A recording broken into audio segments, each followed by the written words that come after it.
Antes de mergulharmos nesta torrente de enganos e revelações, se a curiosidade vos move e a paixão por narrativas bem tecidas vos alimenta, considerem subscrever o canal. Assim garantem que não perdem o fio a outras meadas igualmente emaranhadas e surpreendentes que estão para vir. Agora, deixem-me contar-vos como o castelo de cartas de um homem arrogante ruiu sob o peso do seu próprio desprezo. O som que a pasta de couro caro de Tiago fez ao ser atirada para cima da minha secretária de mogno foi um trovão seco num céu que, para ele, estava perfeitamente limpo. Um som de finalidade, de desdém calculado. Ele trazia nos lábios aquele sorriso presunçoso, o de um conquistador que planta a sua bandeira em território vencido, convencido de que estava a se deixar para trás uma mulher despojada, uma rainha sem reino, prestes a ser exilada na miséria. Sofia, sejamos pragmáticos, começou ele, ajeitando o nó da sua gravata de seda italiana, um presente meu de um aniversário que ele mal se lembrara. O seu olhar varreu o meu estúdio, este santuário com vista para o Tejo, que eu construíra em segredo, e viu apenas um espaço desperdiçado, um capricho que ele teria de liquidar. O divórcio é a única solução. Não posso continuar acorrentado a uma mulher que se recusa a contribuir, que vive num mundo de fantasia, enquanto eu construo um império. Um império. Era essa a palavra que ele usava para a sua startup de tecnologia. Uma miragem de PowerPoints e promessas de financiamento que nunca se materializavam por completo. Enquanto ele falava, o meu telemóvel, pousado discretamente ao lado do teclado, vibrou. Uma notificação de e-mail. O assunto. Proposta final. Autobiografia de AM. 7 dígitos. A ironia era tão densa, tão palpável, que quase me fez rir.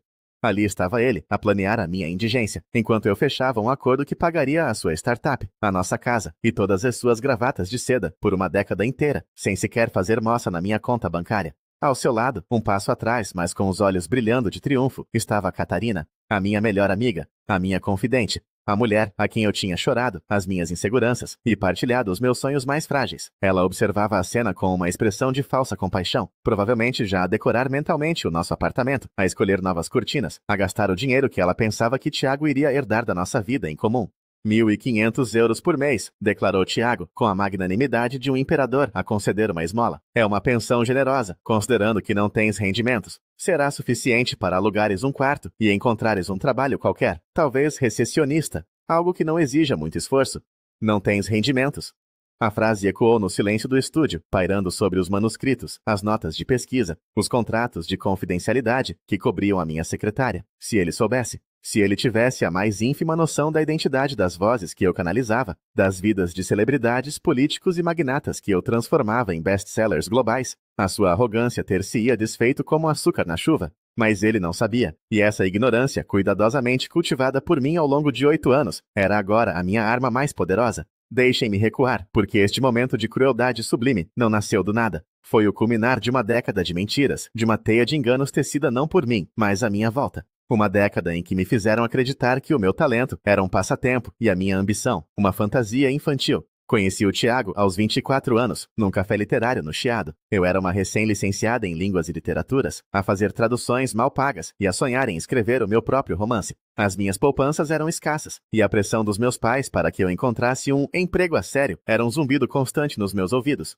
O Tiago entrou na minha vida como uma rajada de vento, carismático e cheio de uma energia contagiante. Ele era um finalista de gestão no IST, com planos grandiosos de revolucionar o mundo da tecnologia. Ele viu-me debruçada sobre o meu portátil, a lutar com a tradução de um manual técnico, e sentou-se à minha mesa sem ser convidado. Pareces uma alma torturada, disse ele com um sorriso que podia desarmar exércitos. O que é que te aflige tanto? A condição humana ou a conjugação do pretérito mais que perfeito? Fiquei surpreendida pela sua audácia, mas também intrigada. Em poucos minutos, ele tinha me feito confessar os meus sonhos literários. Ao contrário de outros, ele não os ridicularizou. Pelo contrário, os seus olhos brilharam com um interesse que me pareceu, na altura, genuíno. Uma escritora, disse ele saboreando a palavra.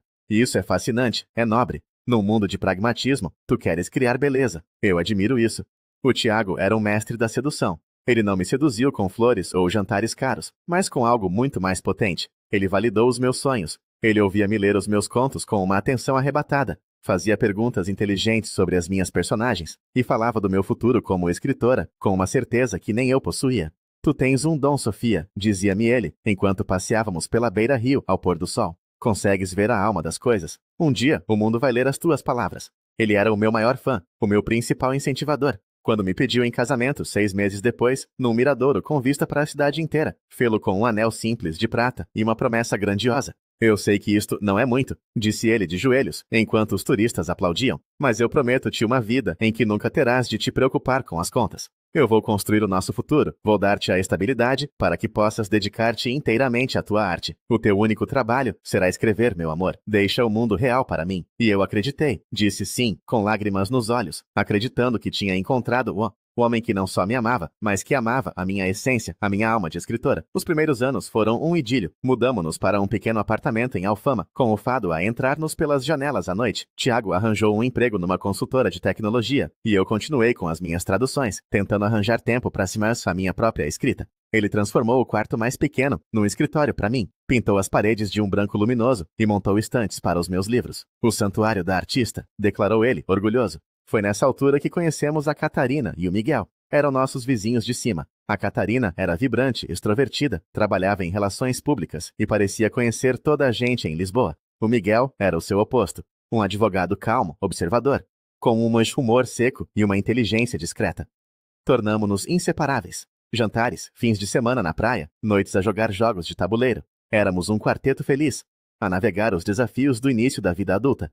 A minha grande oportunidade surgiu de forma inesperada. Um antigo professor universitário recomendou-me a uma editora que procurava um ghostwriter para a autobiografia de uma famosa atriz de telenovelas. O trabalho era anônimo, exigia total confidencialidade, mas pagava mais em 3 meses do que eu ganhava num ano inteiro de traduções. Quando contei ao Tiago, a sua reação surpreendeu-me. Ghostwriting, disse ele, com uma ruga de desdém na testa.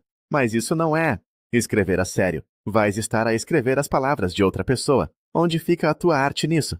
É uma oportunidade incrível, Tiago. O dinheiro é fantástico. Nós não precisamos do dinheiro, respondeu ele com uma ponta de orgulho ferido. Eu disse que cuidava de nós. Quero que te concentres no teu romance, não que te vendas para escrever sobre os dramas de uma qualquer celebridade. Apesar da sua desaprovação, aceitei o trabalho e descobri que tinha um talento nato para aquilo. Eu conseguia captar a voz, o ritmo, a essência de outra pessoa e transpô-la para a página de uma forma autêntica e cativante. O livro foi um sucesso estrondoso e, de repente, o meu nome, embora desconhecido do público, começou a circular nos bastidores do mundo editorial. Abri uma conta bancária separada. Disse ao Tiago que era para organizar as minhas despesas de freelancer. Na verdade, era para proteger algo que eu começava a sentir como sendo vital, a minha independência. O seu discurso sobre ser o nosso provedor começara a soar menos como uma promessa romântica e mais como uma forma de controlo. Ele gostava da ideia de eu ser uma artista, mas apenas enquanto essa arte fosse pura, etérea e, acima de tudo, não lucrativa. O meu sucesso financeiro parecia ameaçar a narrativa que ele construíra para si mesmo. Nos anos seguintes, os trabalhos sucederam-se. A autobiografia de um futebolista de renome internacional, as memórias de um político controverso, o manual de negócios de um CEO da Fortune 500. Os meus rendimentos cresceram exponencialmente. Mudei-nos para o nosso apartamento de luxo na Lapa, com o rio a brilhar aos nossos pés. Eu paguei a entrada, eu paguei a mobília, eu paguei as férias exóticas. Mas, para o mundo, e especialmente para Tiago, era tudo fruto do seu sucesso. Ele tinha deixado o seu emprego para fundar a sua própria startup, a Visionary Tech. Passava os dias em reuniões, a desenhar gráficos em quadros brancos e a falar num jargão incompreensível sobre disrupção, escalabilidade e ecossistemas de inovação. Ele era o gênio visionário e eu era a sua musa sonhadora, que passava os dias em casa a brincar às escritoras. Ainda estás a trabalhar nesse teu livrinho? Perguntava-me ele à noite, enquanto eu emergia do meu estúdio, depois de 10 horas a fio, a trabalhar no manuscrito de um cliente. Estou a avançar, respondia eu vaga. Ele dava-me um beijo condescendente na testa. Não te preocupes, meu amor. Um dia terás todo o tempo do mundo para isso. Quando a Visionary Tech for vendida à Google, compro-te uma ilha para escreveres em paz. A Catarina, por sua vez, estava cada vez mais fascinada pelo mundo de Tiago. Ela acompanhava-o a eventos de networking, elogiava a sua visão brilhante e olhava para ele com uma admiração que se tornava cada vez mais desconfortável. O Miguel, por outro lado, parecia cada vez mais distante, observando a dinâmica entre a sua mulher e o meu marido, com uma resignação silenciosa, que me partia o coração. Ele é todo fachada, não vês? Disse-me o Miguel uma noite, enquanto fumávamos um cigarro na varanda. Depois de um jantar em que o Tiago e a Catarina tinham monopolizado a conversa com os seus planos grandiosos. É um pavão. Abana as penas todas, mas por dentro é oco. Na altura, defendi o Tiago. Disse que ele era apenas ambicioso. Hoje vejo que o Miguel não estava a ser cínico. Estava a ser profético. O ponto de viragem, o momento em que as fissuras se tornaram abismos, aconteceu há cerca de 1 ano. Tiago precisava de um grande investimento para a sua startup. O seu investidor anjo recuara à última da hora. Ele estava desesperado, e a sua frustração transformou-se numa crueldade constante dirigida a mim. É por isto que eu preciso de uma parceira, não de um peso morto, gritou-me ele uma noite, depois de uma chamada telefônica tensa. Preciso de alguém que esteja no terreno comigo, a lutar, não de alguém que passa o dia a olhar para o rio e a sonhar com poesias. Eu contribuo, Tiago, disse eu, a voz a tremer. Esta casa, interrompeu-me ele, com uma gargalhada amarga. Esta casa é um investimento no nosso futuro, um futuro que eu estou a construir sozinho. O que é que tu fizeste hoje? Escreveste um parágrafo bonito? Nessa noite, chorei no meu estúdio, rodeada pelos símbolos do meu sucesso secreto. Senti-me uma fraude, não por esconder o meu dinheiro, mas por permitir que ele me diminuísse daquela maneira. Foi então que o meu telemóvel tocou. Era o Miguel. Sofia, podemos falar? É importante. A sua voz estava estranhamente tensa. Encontramo-nos num café discreto, perto do seu escritório de advocacia. Ele não perdeu tempo com rodeios. Pousou uma pasta na mesa entre nós. Eu sei que isto vai ser difícil, começou ele, com uma gentileza que contrastava com a dureza do que estava prestes a dizer. Eu contratei um investigador privado, a Catarina e o Tiago. Ele abriu a pasta. Lá dentro, fotografias. Fotografias deles a entrar num hotel boutique na Baixa. Datas, horas, extratos de cartão de crédito. Uma teia de enganos meticulosamente documentada. O ar fugiu-me dos pulmões. Não era a traição que me chocava mais. Era a banalidade, a sordidez de tudo aquilo. As reuniões de negócios do Tiago, os eventos de networking da Catarina. Tudo mentiras. Há quanto tempo? Consegui perguntar, a voz um sussurro. Pelo menos 6 meses, de forma consistente. Respondeu o Miguel, os seus olhos cheios de uma dor que espelhava a minha. Mas eu suspeito que a ligação emocional é muito mais antiga. Não choramos, não gritamos. Ficamos ali sentados, 2 estranhos unidos, pela mesma traição, a olhar para as ruínas dos nossos casamentos. Foi o Miguel, com a sua mente lógica de advogado, que traçou o plano. Não vamos ser impulsivos, disse ele. A impulsividade é a arma dos idiotas. Nós vamos ser estratégicos. Tu vais continuar a ser a mulher que ele pensa que és. Eu vou continuar a ser o marido complacente. E vamos reunir todas as provas. Todas. Financeiras, pessoais. Vamos construir uma fortaleza legal à nossa volta. E quando chegar à altura certa, não vamos lutar uma batalha. Vamos simplesmente anunciar a nossa vitória. E foi o que fizemos. Durante 1 ano, vivi uma vida dupla. De dia era a escritora fantasma de sucesso, a negociar contratos multimilionários em chamadas de vídeo com Nova York e Londres. De noite era a mulher submissa e sonhadora de Tiago, a ouvir os seus discursos sobre o seu futuro império, a acenar com a cabeça e a sorrir docilmente. Cada palavra condescendente que ele me dirigia, cada olhar de pena da Catarina, era mais um tijolo na fortaleza que eu e o Miguel estávamos a construir. Descobri coisas piores. Descobri que Tiago tinha usado uma cópia da minha assinatura para tentar obter um empréstimo em meu nome, usando o nosso apartamento como colateral. O empréstimo foi recusado, mas a tentativa era, por si só, criminosa. Miguel arquivou a prova cuidadosamente. Descobri que Catarina tinha tido acesso às minhas passwords e lido os meus e-mails, procurando informações que pudesse usar para se aproximar de Tiago. A minha dor transformou-se numa raiva fria e precisa. O meu trabalho tornou-se o meu refúgio e a minha arma. Canalizei toda a minha fúria para as páginas que escrevia, tornando as vozes dos meus clientes mais poderosas, mais convincentes. O meu sucesso atingiu um novo patamar. Foi nesse período que recebi a proposta para escrever a autobiografia de A.M., um dos empresários mais reclusos e poderosos do mundo. O contrato era de uma magnitude que me assustou. Era o tipo de dinheiro que não só muda uma vida, mas que cria dinastias. E isso leva-nos de volta àquele dia no meu estúdio. Tiago e Catarina, de pé diante de mim, exalando triunfo, completamente alheios ao abismo que se abria a seus pés. 1.500 euros, repetiu Tiago, claramente irritado com o meu silêncio. É pegar ou largar, Sofia? O meu advogado diz que, se formos a tribunal, ainda te arriscas a ficar com menos. Eu levantei os olhos do meu portátil. Olhei para ele, o homem que eu um dia amara, o homem que prometera dar-me o mundo para que eu pudesse ser artista, e que agora me oferecia migalhas do pão que eu própria tinha comprado. Depois olhei para a Catarina, a mulher que partilhara os meus segredos e que os usara contra mim. E pela primeira vez em muito tempo sorri. Um sorriso genuíno, amplo e, para eles, completamente desorientador. Aceito, disse eu com uma voz clara e firme que os surpreendeu. Aceito o divórcio. Tiago franziu o sobrolho, apanhado de surpresa. Ele esperava lágrimas, súplicas, histeria. A minha calma aceitação desequilibrou-o. Oh, ótimo, gaguejou ele. Fico feliz por estares a ser razoável. Oh, eu sou a pessoa mais razoável que vais conhecer, afirmei, levantando-me da minha cadeira. Caminhei até a grande janela que dava para o rio. O sol da tarde de Lisboa pintava a água de dourado. Mas há algumas coisas que precisamos de esclarecer antes de os vossos advogados começarem a trocar minutas. Virei-me para eles. A minha calma parecia enervá-los mais do que qualquer explosão emocional. Primeiro, a pensão. Comecei. Acho que houve um pequeno erro de cálculo. Verás, Tiago, segundo a lei portuguesa, em caso de divórcio, os rendimentos são partilhados. E os meus rendimentos, nos últimos 12 meses, foram de... Deixa-me ver. Peguei no meu telemóvel, abri uma aplicação e mostrei-lhes o ecrã. 4.750.000 euros. Antes de impostos, claro.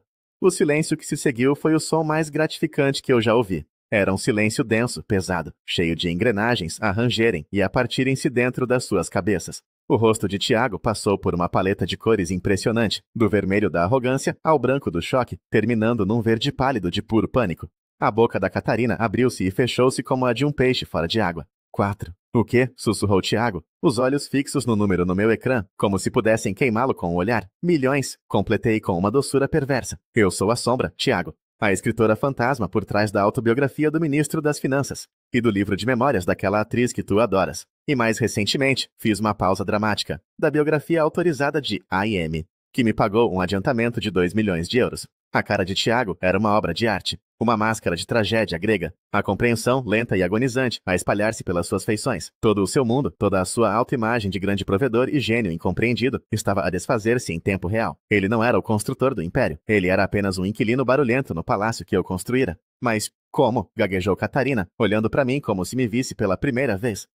Tu nunca disseste nada. Vocês nunca perguntaram, respondi, encolhendo os ombros. Estavam demasiado ocupados a discutir a vossa visão e a planear os vossos encontros secretos no Hotel Verride Palácio Santa Catarina. A propósito, a suíte 302 tem uma vista fantástica, não tem? Pelo menos foi o que o investigador privado do Miguel me disse.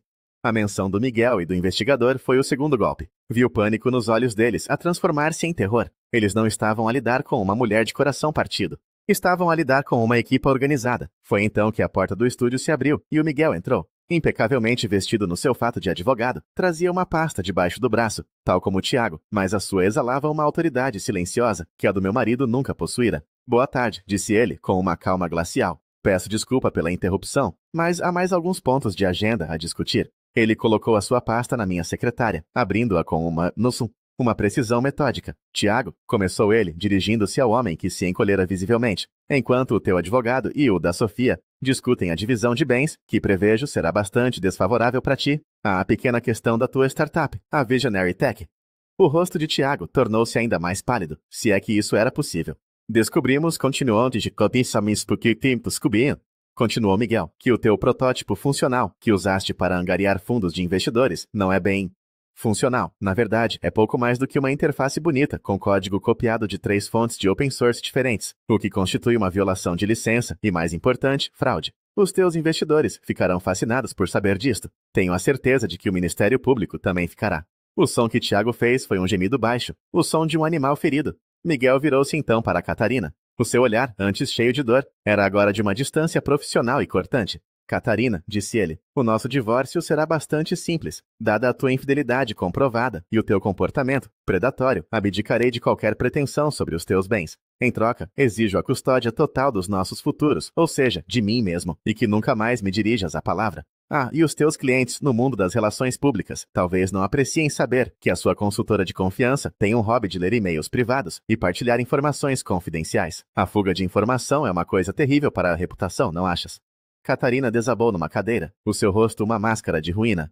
A sua imagem, a sua moeda de troca no mundo, fora irremediavelmente manchada. E então, o golpe final? Finalmente, disse eu pegando num documento da secretária. Esta é uma ordem de despejo. Este apartamento está em nome de uma empresa da qual sou a única proprietária. A vossa presença aqui, Tiago, tornou-se indesejada. Tem 48 horas para remover os vossos pertences pessoais. E, por favor, não leves a gravata de seda italiana. Eu gosto dela. A transformação de Tiago foi a coisa mais patética e revoltante que eu já testemunhara. A arrogância evaporou-se, substituída por um desespero servil. Ele deu um passo na minha direção, as mãos estendidas numa súplica. Sofia, meu amor, disse ele, a voz melosa e irreconhecível. Nós podemos resolver isto. Nós temos história, 15 anos. Eu cometi um erro terrível. Eu estava sob pressão, a startup. Eu não queria dizer aquelas coisas. Tu és a mulher da minha vida. Nós podemos fazer terapia de casal. Podemos... Tu queres dizer que podemos gastar o meu dinheiro juntos? Interrompi-o, a minha voz cortante como vidro partido. Não, Tiago, nós acabamos no momento em que decidiste que o meu valor era medido pela tua capacidade de me controlares. O teu erro não foi teres um caso, o teu erro foi teres me subestimado. Catarina olhou para ele, para o homem por quem ela tinha arriscado tudo, e viu exatamente como eu o via agora. Um oportunista fraco, pronto a descartá-la ao primeiro sinal de que a sua aposta tinha sido a errada. És inacreditável, sibilou ela para ele. Depois de tudo... Cala-te, Catarina, rosnou ele, virando-se para ela com um ódio repentino. Isto é tudo culpa tua, com a tua ambição estúpida. Eles começaram a discutir, a atirar acusações um ao outro. Dois ratos a lutar num navio a afundar. Eu e o Miguel observamos por um momento, e depois trocamos um olhar. Um olhar de tristeza pelo que fora perdido, mas também de uma imensa e avassaladora libertação. Saímos do estúdio e deixamo-los a afogar-se na sua própria toxicidade. A queda deles foi tão rápida quanto brutal. Tiago foi processado pelos seus investidores por fraude. A sua reputação no pequeno e incestuoso mundo tecnológico de Lisboa foi aniquilada da noite para o dia. Sem o meu dinheiro para pagar advogados de topo, ele foi forçado a um acordo humilhante que o deixou endividado para o resto da vida. A última vez que ouvi falar dele, estava a trabalhar como gestor de turnos num call center em Odivelas, a vender pacotes de telecomunicações. O grande visionário, reduzido a seguir um guião. Catarina sofreu um destino igualmente poético. O vazamento anônimo sobre as suas práticas de trabalho antiéticas espalhou-se como fogo. Perdeu todos os seus clientes importantes. A sua persona de socialite bem-sucedida desmoronou-se, revelando-a mulher desesperada e insegura por baixo. Ela tentou reinventar-se como influencer de bem-estar, mas a sombra do escândalo perseguiu-a. Tornou-se uma piada nos círculos que antes a veneravam. Eu floresci. O divórcio foi finalizado, com uma rapidez surpreendente. Tiago, aconselhado pelo seu advogado de ofício, aceitou um acordo mínimo para evitar mais escrutínio legal sobre as suas atividades. Fiquei com o apartamento, os investimentos, a empresa. Fiquei com a minha vida de volta. Nos meses que se seguiram, eu e o Miguel apoiamo-nos um no outro. A nossa amizade, forjada no fogo da traição, aprofundou-se numa parceria baseada no respeito mútuo e numa compreensão tácita. Não havia romance, não no sentido tradicional. Havia algo mais profundo, a camaradagem de dois sobreviventes que tinham aprendido a navegar as águas mais turvas e encontrado terra firme juntos. Um ano depois do divórcio, tomei uma decisão. Vendi o apartamento na Lapa, com as suas memórias agridoces. Comprei uma pequena quinta no Alentejo, com oliveiras velhas e um céu tão vasto que parecia conter todas as estrelas do universo. Construí um novo estúdio, desta vez com paredes de vidro que me deixavam ver a terra, a mudar com as estações. Foi lá que comecei a escrever o meu primeiro romance.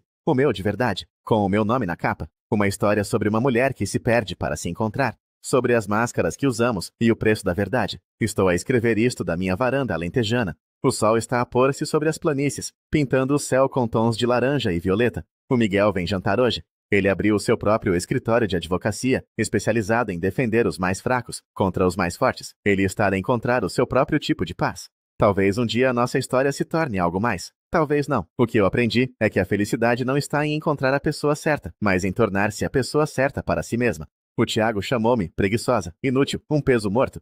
Ele não fazia ideia de que as suas palavras cruéis não eram correntes, mas sim a chave que abriu a minha jaula. Ele queria destruir-me, mas em vez disso, deu-me a mais pura das liberdades. A liberdade de ser, sem desculpas e sem medo, a arquiteta do meu próprio império. E a expressão no rosto dele, quando percebeu que tinha atirado fora a galinha dos ovos de ouro para ficar com o ovo podre, essa, meus amigos, foi, e sempre será, impagável. Se esta viagem pelas palavras e reviravoltas da vida vos tocou de alguma forma, um gosto seria o aplauso silencioso que todo o contador de histórias anseia por ouvir. E não se esqueçam de subscrever, para que as nossas histórias, tanto as minhas como as vossas, continuem a encontrar-se neste espaço de partilha.